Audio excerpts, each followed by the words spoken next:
Te dê do orvalho dos céus, da excelência da terra e da abundância do trigo e do mosto.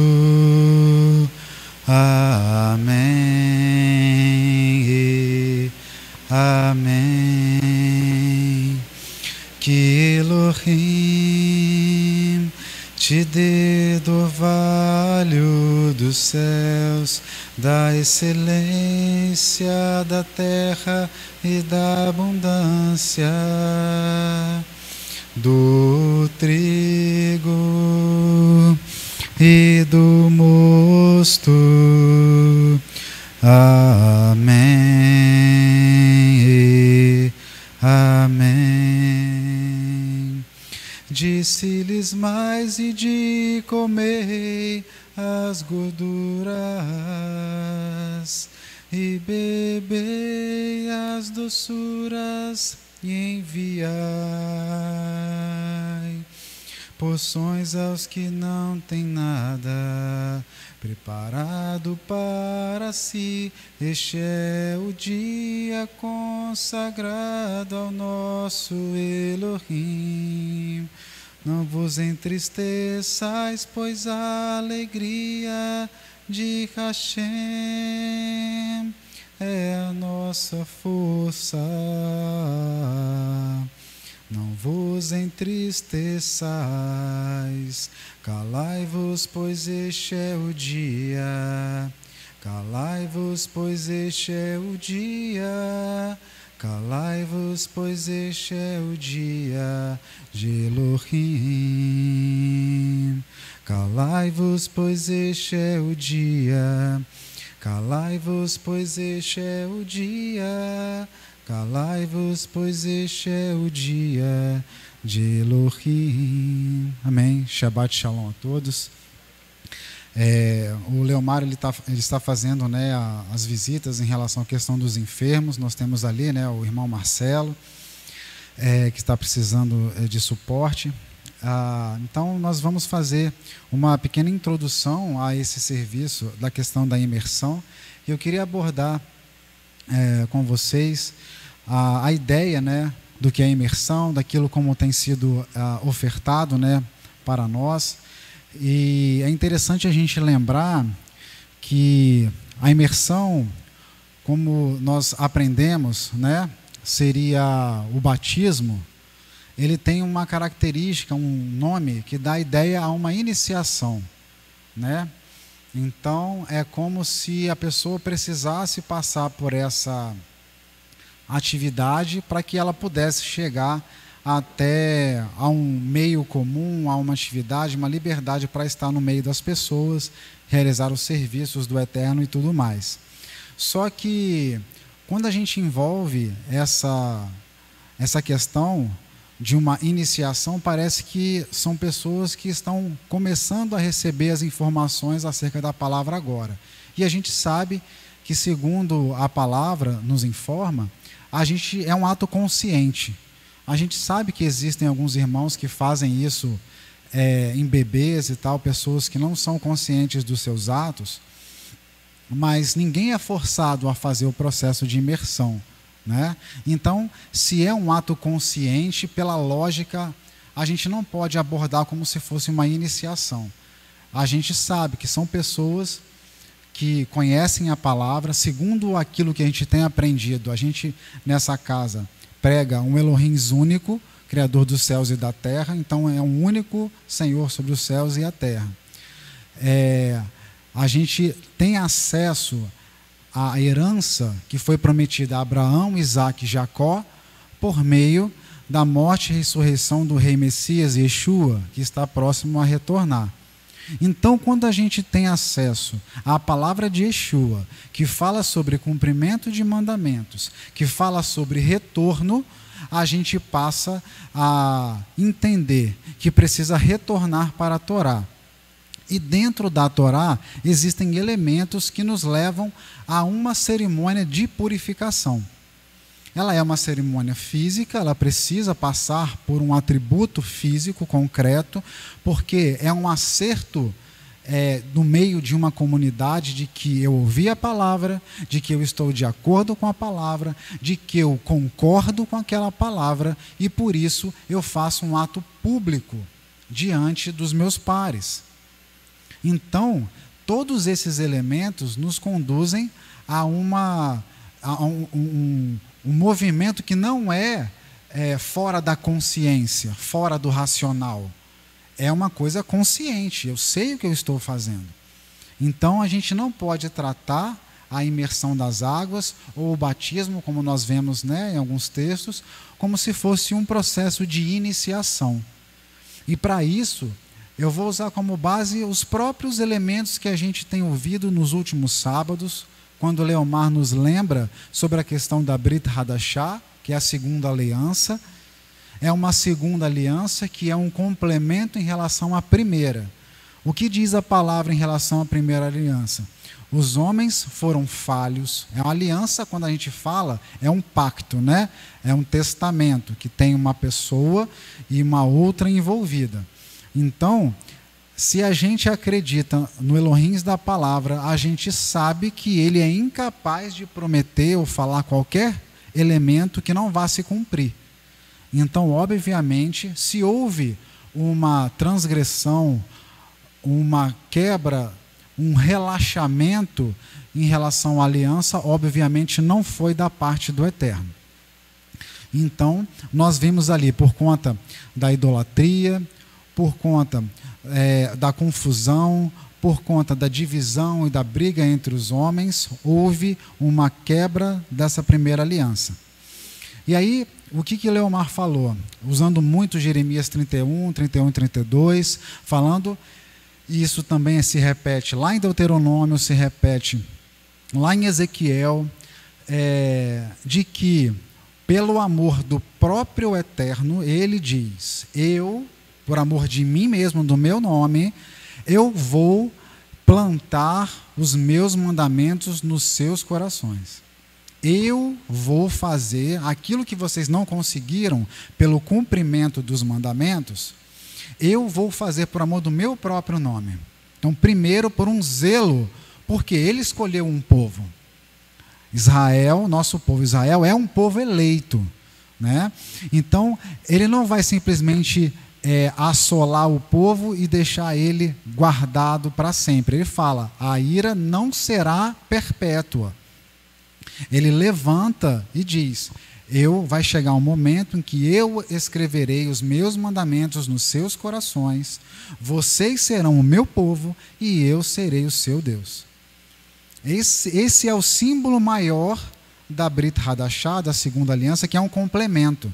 Por quê? Se a gente vai lá em Isaías no capítulo 1, a gente vê o Eterno, por meio do profeta, perguntando, quem foi que requereu o sacrifício de vocês? Quem foi que requereu as solenidades, as festas, os sábados, os Rosh Hodesh? Quem foi que requereu? A própria palavra requereu.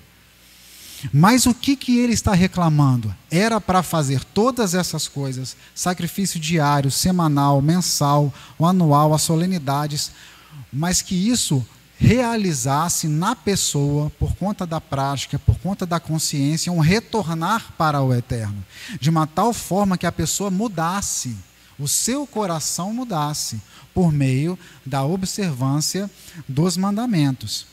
Mas o homem foi falho nessa questão. O homem foi falho nessa questão. Então, aí que ele fala, eu plantarei os meus mandamentos nos seus corações. Vocês responderão de acordo com o mandamento. Mas é claro, existe um tempo, um arco de tempo para que todas essas coisas aconteçam.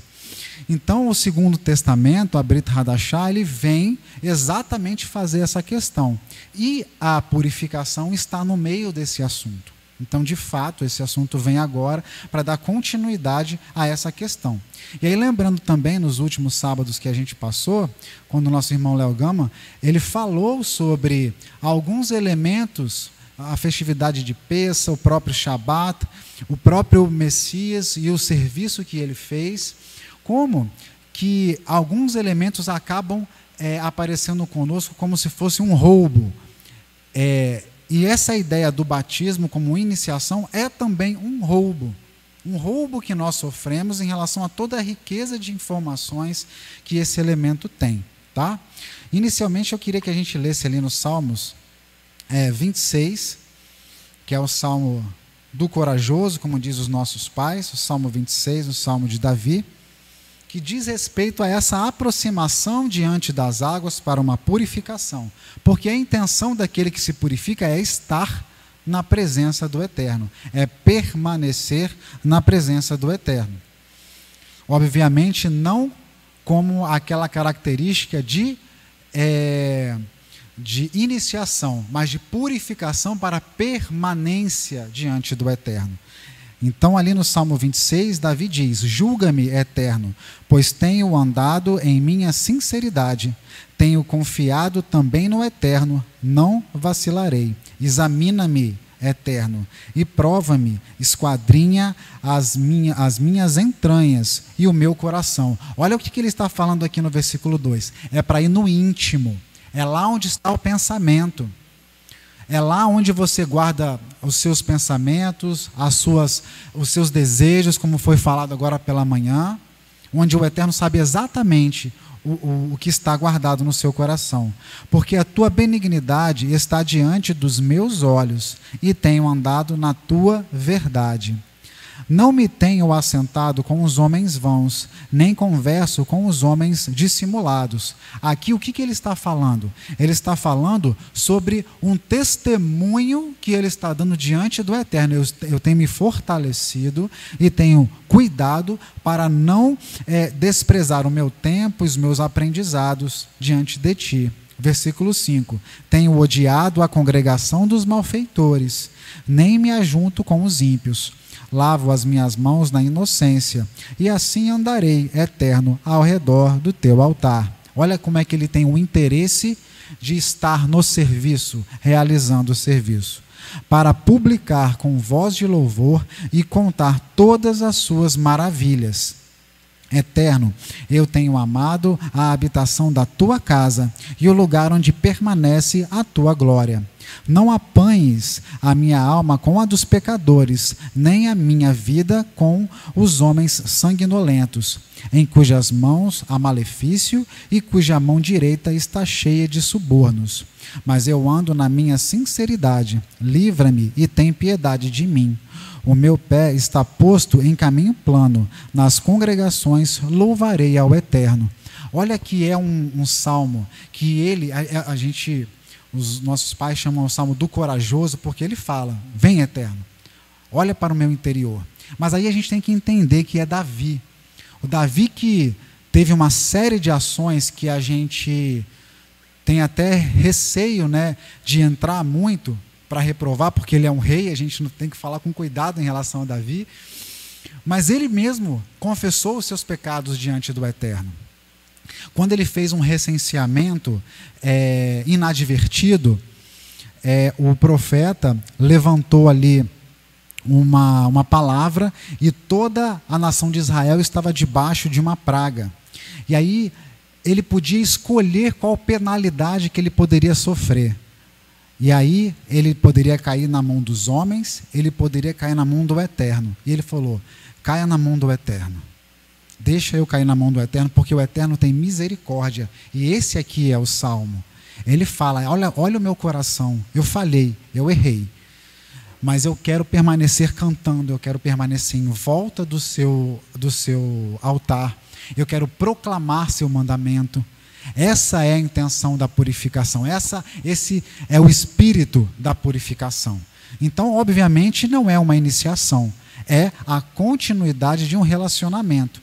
Então, quando você toma uma certa consciência, como eu falei, em relação à Torá, em relação ao que ensina o rei Messias, em relação às promessas guardadas para Abraão, aquilo que tem sido ensinado sábado após sábado aqui na casa, a gente toma consciência, não, eu preciso me purificar para permanecer em constante serviço diante do Eterno. Vamos ali em Êxodo, no capítulo 29, que a gente vê a utilização da água na cerimônia de consagração.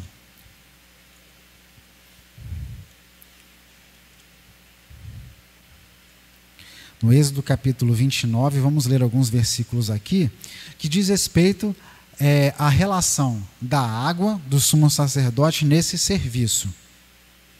Então a água, ela faz esse papel da purificação, é um papel físico e espiritual para a purificação, para a permanência diante dos átrios do Eterno. Ali, capítulo 29 de Êxodo. Isso é o que lhes hás de fazer para os santificar. Aqui está falando sobre os sacerdotes. Para que me administrem o sacerdócio. Para um novilho, toma um novilho e 2 carneiros sem mácula, e pão ázimo, e bolos ázimos, amassados com azeite, e coscorões ázimos, untados com azeite. Com flor de farinha, de trigo os farás. E os porás num cesto, e os trarás no cesto, com o novilho e os 2 carneiros. Então farás chegar a Arão e a seus filhos à porta da tenda da congregação, e os lavarás com água.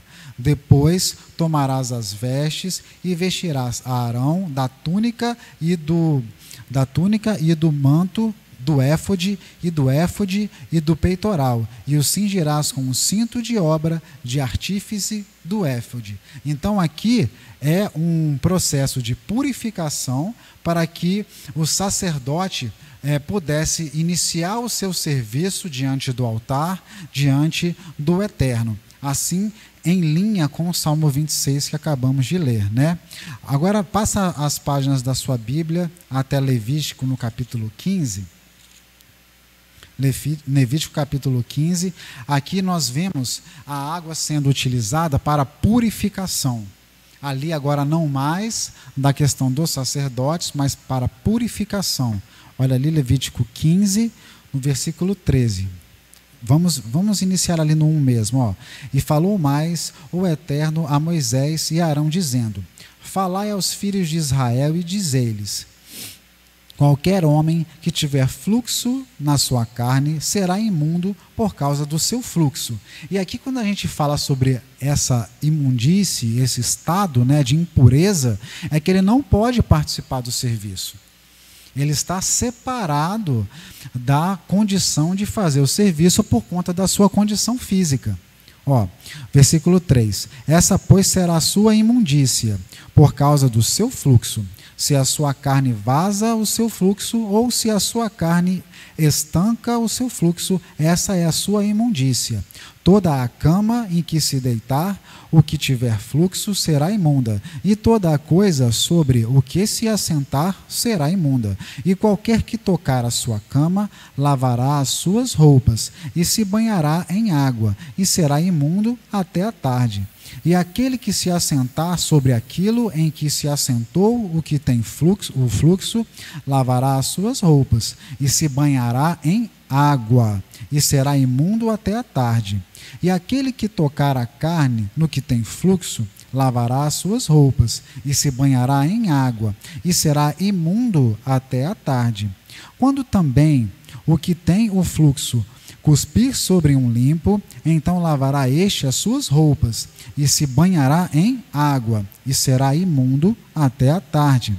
Também toda a sela em que cavalgar, o que tem o fluxo será imunda, e qualquer que tocar em alguma coisa que esteve debaixo dele será imundo até a tarde.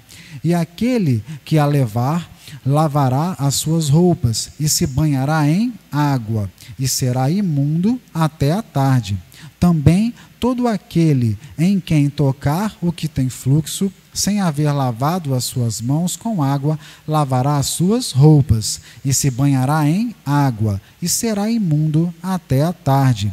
E o vaso de barro que tocar o que tem o fluxo será quebrado, porém todo vaso de madeira será lavado com água. Quando, pois, o que tem o fluxo estiver limpo do seu fluxo, contar-se-ão 7 dias para a sua purificação, e lavará as suas roupas e banhará a sua carne em águas correntes, e será limpo.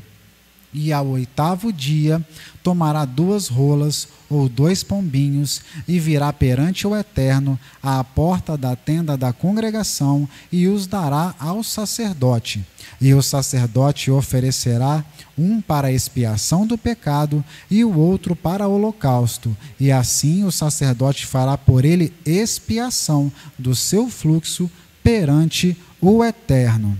Também o homem, quando sair dele o sêmen da cópula, toda a sua carne banhará com água e será imundo até a tarde. Então aqui nós vimos vários elementos onde a água é utilizada para um preparo, para uma purificação, visando a separação de uma pessoa que por algum tipo de situação aqui estava imprópria para fazer o serviço, e até que ele foi examinado e referendado por um sacerdote, ele pôde confessar os seus pecados, apresentar ali a sua oferta e aí fazer uma purificação derradeira para que pudesse voltar à sua função normal. Ali no próximo capítulo, em Levítico, também nós temos a situação da utilização da água como purificação. Veja ali no capítulo 16. E falou o Eterno a Moisés, depois da morte dos filhos de Arão, que morreram quando se chegaram diante do Eterno. E aí lembrando que essa aproximação dos filhos de Arão, Nadab e Abiú, foi uma aproximação irreverente, sem cuidado, sem esses detalhes em relação à purificação. Então falou o Eterno a Moisés, depois da morte dos filhos de Arão, que morreram quando se chegaram diante do Eterno. Versículo 2. Disse, pois, o Eterno a Moisés, dize a Arão, teu irmão, que não entre no santuário em todo o tempo para dentro do véu diante do propiciatório que está sobre a arca, para que não morra, porque eu aparecerei na nuvem sobre o propiciatório. Com isso, Arão entrará no santuário com um novilho para expiação do pecado e um carneiro para holocausto.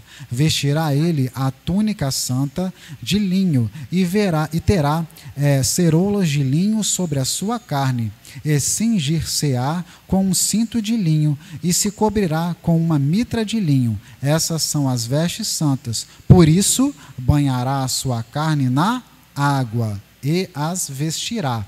Aqui é uma lembrança de parte do serviço de Yom Kippur, quando o sumo sacerdote entrava até o Santo dos Santos. Quando ele fala sobre o propiciatório, a gente tem que lembrar, é a tampa da Arca da Aliança. O propiciatório é a tampa da Arca da Aliança. Então, ele era o local mais íntimo que um ser humano poderia ter dentro do tabernáculo ou dentro do templo para se apresentar. Então ali não bastava apenas ele ser o sumo sacerdote, ele tinha que ser o sumo sacerdote, ele tinha que fazer expiação pelo pecado, ele tinha que estar com as vestes sagradas do sumo sacerdote, são 8 peças, e ele tinha que, antes de tudo, fazer uma purificação em água da sua carne. Então ela é um elemento espiritual? A purificação na água é um elemento espiritual, mas ela precisa ser uma coisa pública diante da comunidade para que se possa entrar no rito e permanecer servindo ao Eterno. E aqui a gente precisa lembrar de um símbolo que nós temos em todos os serviços onde a gente faz o Kiddush Hashem, como o Leomar sempre lembra, no Shabat, em todas as vezes que a gente vai servir o Kiddush, que a gente faz a ablução, quando a gente lava as mãos. Esse serviço de lavar as mãos, ele é o símbolo desse serviço aqui, para que nós estejamos diante do Eterno. É um serviço sacerdotal. Aqui eu usei como exemplo a preparação para Yom Kippur, quando o ser humano entraria no ambiente mais íntimo do relacionamento dele com o Eterno, pensando na questão física do tabernáculo e do templo. Na ausência do templo, o que os nossos pais fizeram? O serviço de lavagem das mãos é exatamente essa purificação que nós temos que ter. Se nós prestarmmos bem atenção, é exatamente esse o serviço que nós fazemos. Antes da gente fazer o quê? De pegar o pão, de partilhar e de abençoar ao Eterno pelo pão, que é o sustento que nós temos. Então, o serviço de purificação, ele permeia a vida do povo do Eterno o tempo inteiro, na presença do tabernáculo no deserto, depois quando adentrou até o território de Israel, no primeiro templo, no segundo templo, na ausência do templo, como nós vamos ver aqui também com a cerimônia, né, do Kiddush, e também no terceiro templo, quando o Messias retornar definitivamente, será realizado também esse serviço.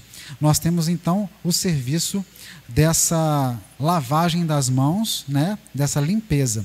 Veja ali, no capítulo 16, versículos 23 e 24, fala disso, depois, porque ali Arão, ele vai fazer aquela preparação para que ele pudesse fazer o sacrifício em favor dele, para que ele pudesse oficiar.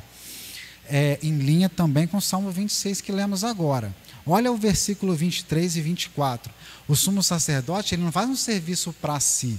O papel sacerdotal é um serviço para o outro, de preparação para servir o outro. Olha versículos 23 e 24. Depois, Arão virá à tenda da congregação e despirá as vestes de linho que havia vestido quando entrara no santuário, e ali as deixará, e banhará a sua carne em água no lugar santo, e vestirá as suas vestes. Então sairá e preparará o seu holocausto, e o holocausto do povo, e fará expiação por si e pelo povo.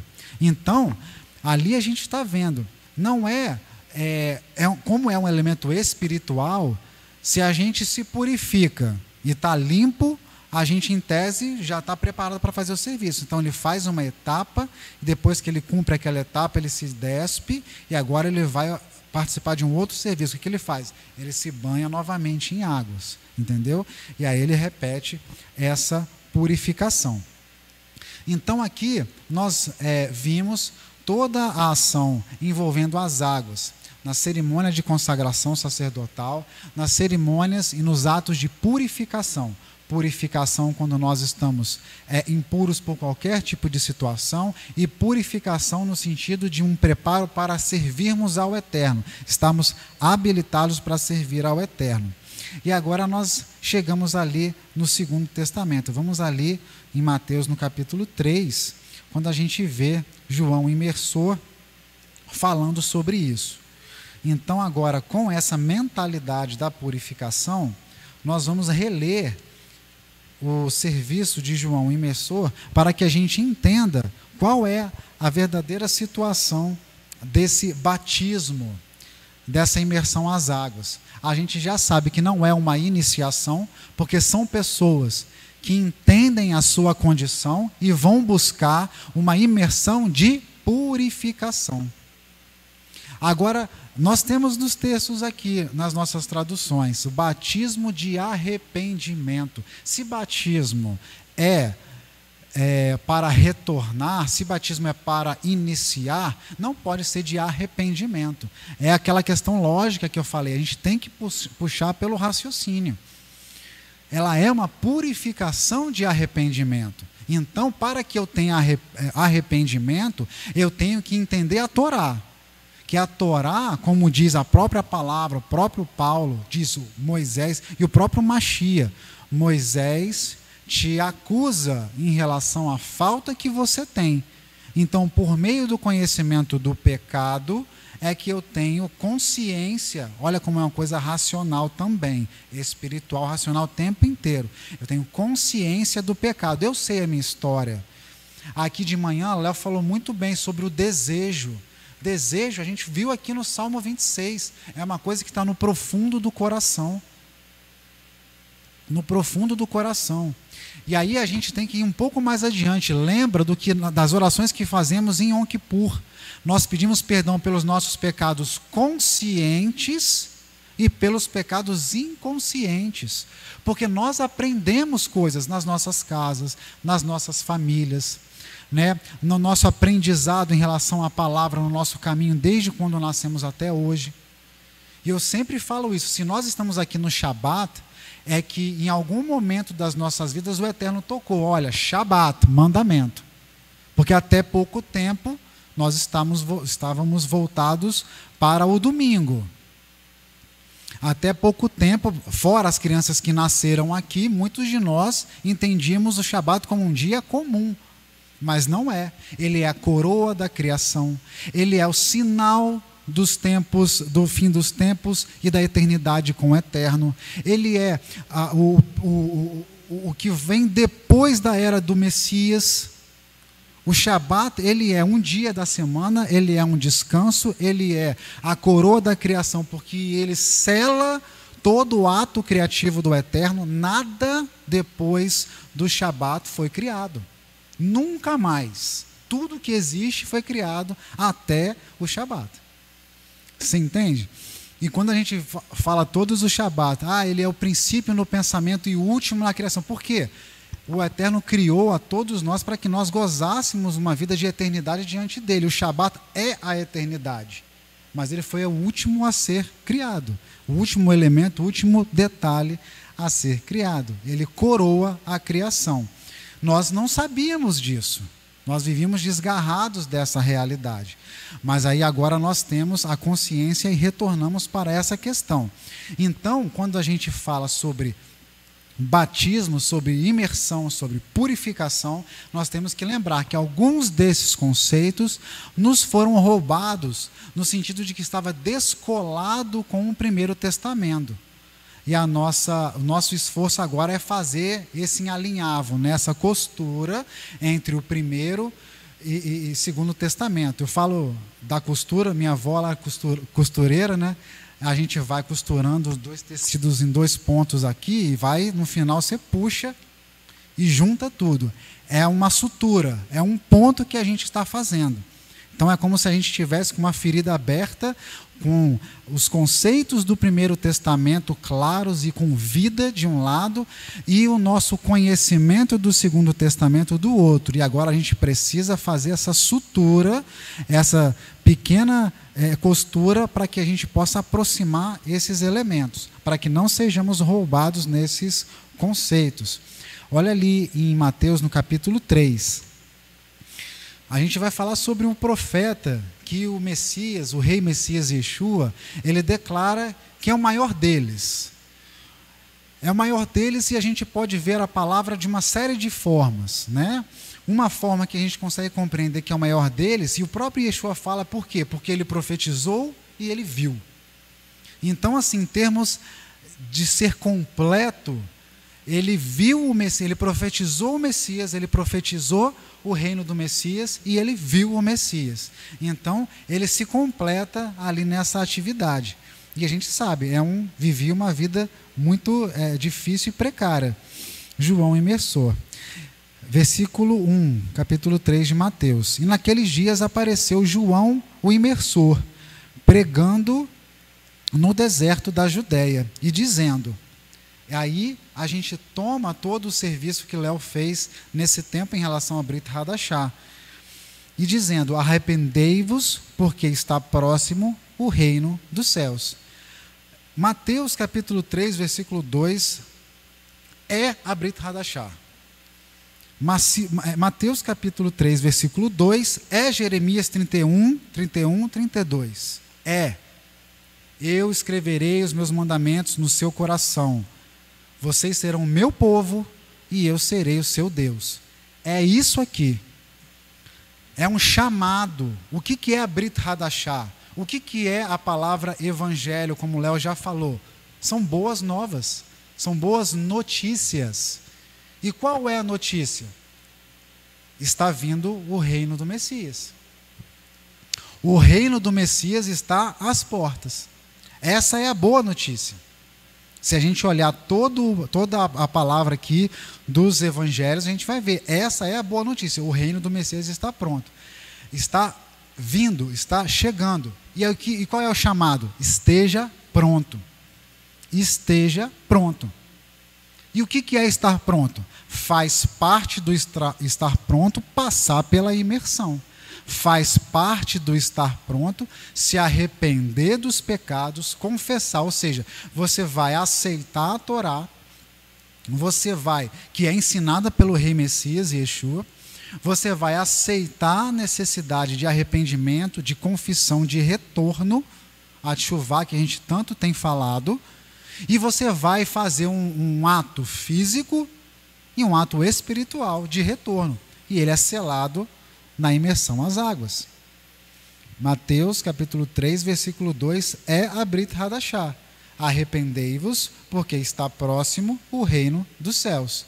Esteja preparado. Porque este é o anunciado pelo profeta Isaías, que disse: voz do que clama no deserto, preparai o caminho do Eterno, endireitai as suas veredas.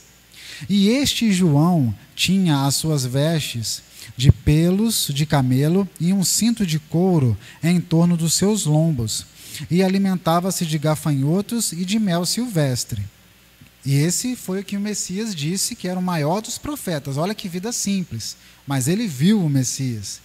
Então ia ter com ele em Jerusalém e toda a Judéia e toda a província adjacente do Jordão. E eram por ele purificados no rio Jordão, confessando os seus pecados. Aqueles que iriam buscar lá, eles não estavam iniciando nada. Eles não estavam iniciando um serviço de aproximação. Eles estavam confessando os seus pecados, aceitando a Torá. Olha a região de onde que eles eram. Judéia, Jerusalém. Não era um lugar que desconhecia a Torá. Eles, pelo contrário, conseguiam ver a necessidade de confessar os seus pecados para quê? Para se prepararem para o reino do Messias, o reino dos céus. Versículo 7. E vendo ele muito dos fariseus e dos saduceus, que viam a sua imersão, dizia-lhes: raça de víboras, quem vos ensinou a fugir da ira futura?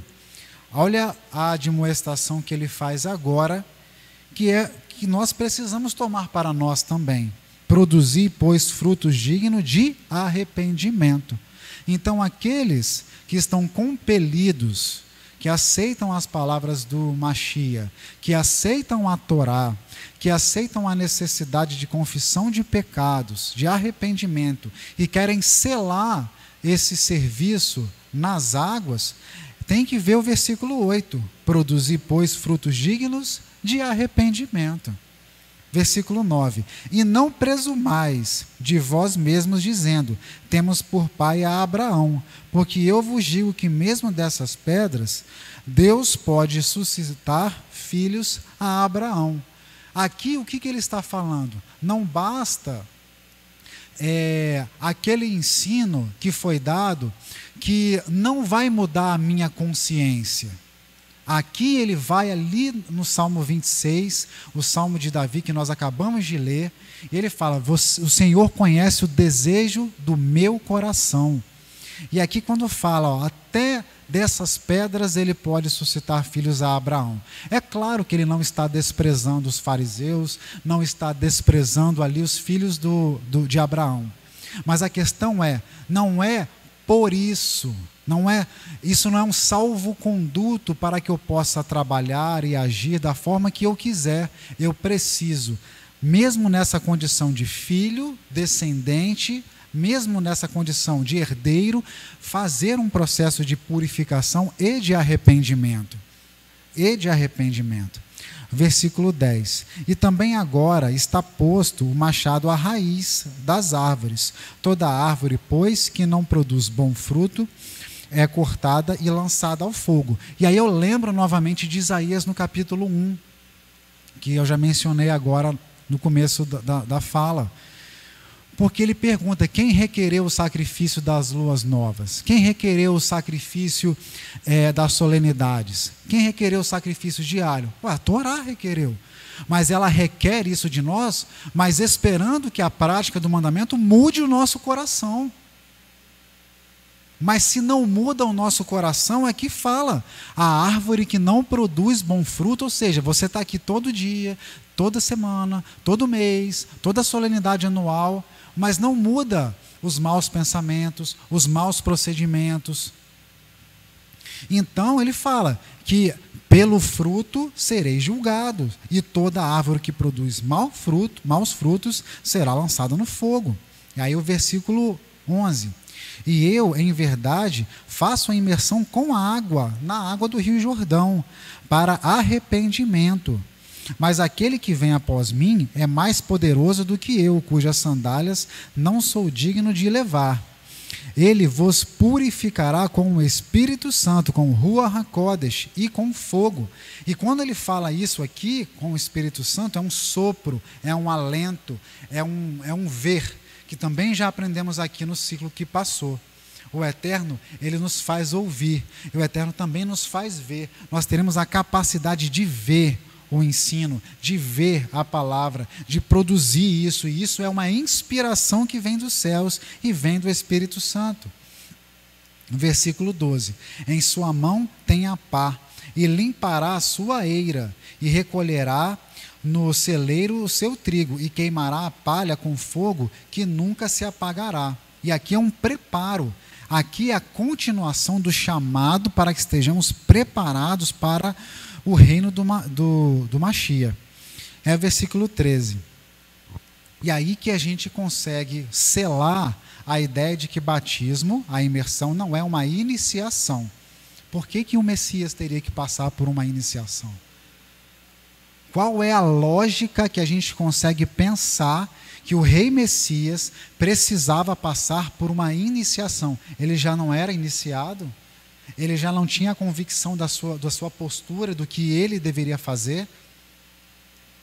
Mas assim como todos os homens, ele precisou passar pela purificação para oficiar, para iniciar o seu trabalho. A gente não viu aqui agora mesmo Arão se purificando para ir na intimidade do Eterno, lá no propiciatório?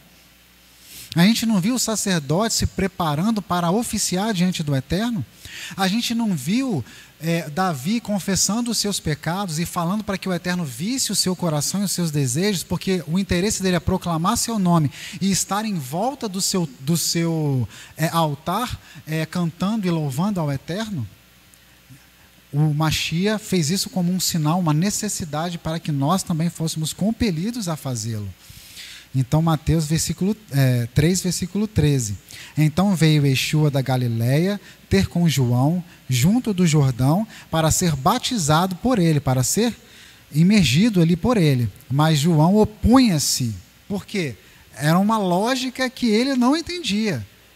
Eu reconheço o Mashiach. Eu não tenho condição de fazer esse serviço. João opunha-se, dizendo: eu careço de ser imerso por ti, e vens tu a mim? E Yeshua, porém, respondendo, disse-lhe: deixa por agora. Era necessário um sinal físico, como todos nós temos que fazer. Deixa por agora, porque assim nos convém cumprir toda a justiça. Então ele o permitiu. Então ele se convenceu ali que ele precisava fazer aquela movimentação, aquele serviço litúrgico.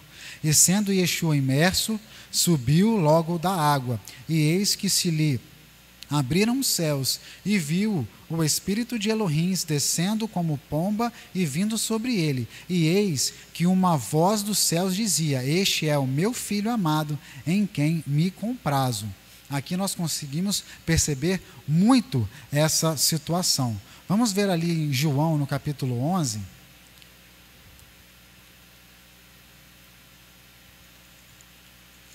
João, capítulo 11, versículos 54 e 55, outra situação dessa.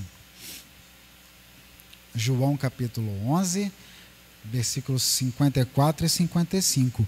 E Yeshua, pois, já não andava manifestamente entre os judeus, mas retirou-se ali para a terra junto do deserto, para uma cidade chamada Efraim, e ali ficou com os seus discípulos. Olha o versículo 55 como uma purificação na época de Yeshua, e por isso ele barganha ali com João imersor para que fosse feita a purificação. Olha essa situação aqui.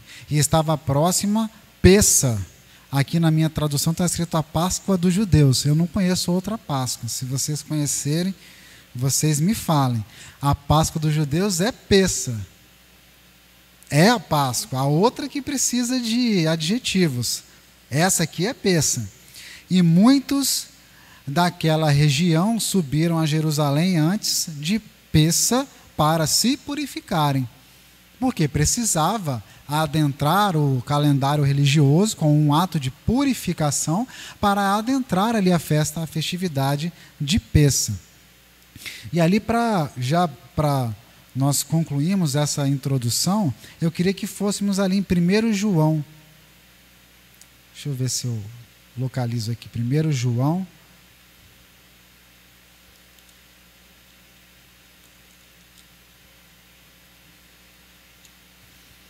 Primeiro João no capítulo 1, a partir do versículo 5 ali, ó.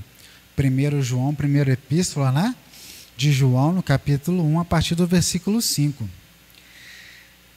Lembra ali que a gente falou que a Brit Hadashah era ali, Mateus 3:2. Arrependei-vos dos vossos pecados, pois está próximo o reino do Eterno. A Brit Hadashah é essa. Serei o seu Deus, vocês serão meu povo, eu escreverei os meus mandamentos nos seus corações. 1 João, capítulo 1, versículo 5. Essa é a mensagem que dele ouvimos e vos anunciamos, que Elohim é luz, e não há nele trevas nenhumas. Se dissermos que temos comunhão com ele, o que é necessário para que nós possamos dizer temos comunhão com alguém? Consciência, pensamento. Se nós estamos falando que estamos em matrimônio, em relacionamento com o Eterno, se dissermos temos comunhão com ele e andarmos em trevas, mentimos. E não praticamos a verdade. Por isso ele faz aqui. O que João coloca? Ele coloca uma questão lógica. Se nós estamos em relacionamento com o Eterno, se nós acreditamos nas palavras do Mashiach, que nos faz retornar para a Torá, nos faz retornar e cumprir os preceitos do Eterno, os mandamentos. Nós reclamamos a nossa herança que foi prometida junto a Abraão, Isaac e Jacó, reclamando como co-herdeiros todos esses benefícios. Somos uma casa com serviços internos e externos, alimentando a nós que precisamos e aqueles que não têm nada preparado para si. E nós estamos em estreito relacionamento, serviços diários, mensais, semanais, anuais diante do Eterno, para que esse relacionamento se mantenha vivo. É uma questão de consciência. Como reclamou ali o Eterno em Isaías no capítulo 1. Quem requereu de vós o sacrifício? Eu requeri o sacrifício que é para o seu coração mudar. Eu requeri o sacrifício para você ser uma nova criatura. Mas você, com a sua dificuldade, com as suas impurezas, não conseguiu. Agora eu vou fazer por amor do meu nome e vou plantar os meus mandamentos no seu coração. Só que aí nós somos reclamados a uma questão de consciência. Se dissemos que temos comunhão com ele e andamos nas trevas, mentimos. Versículo 7. Mas se andarmos na luz, como ele na luz está, temos comunhão uns com os outros. Então aqui já nos dá um sinal daquele fruto da árvore que precisamos ter. Se vamos ser avaliados pelo fruto que produzimos, então aquele que não mente e que está em relacionamento com o Eterno, ele vai ter comunhão e vai buscar a comunhão com o outro. E o sangue de Yeshua HaMashiach, seu Filho, nos purificará de todo o pecado. Então, quando eu coloco o sangue, é como se fosse uma condicional. Se a sua consciência, que está falando do Mashiach, acreditando na Torá, faz você retornar, e você produzir frutos de arrependimento, de comunhão com o outro, então haverá purificação. Então, agora, essa purificação aqui, ela precisa da água física? Precisa. A gente viu que é um ato físico público necessário. Mas aqui a gente já está falando sobre consciência e a gente está falando sobre uma purificação espiritual que vem dos céus. Porque é uma mudança do coração. Eu vou entrar em comunhão com meu irmão, eu vou produzir frutos de arrependimento, e isso vai fazer uma alteração na minha vida. Então é uma questão espiritual. Então a gente já consegue identificar que a purificação na água, ela é um elemento, entre aspas, digamos assim, derradeiro. Ele é consequência dessa purificação da consciência, dessa purificação do aceite da Torá ensinada por Yeshua HaMashiach, e de nós queremos fazer parte desse relacionamento com os nossos irmãos. Versículo 8.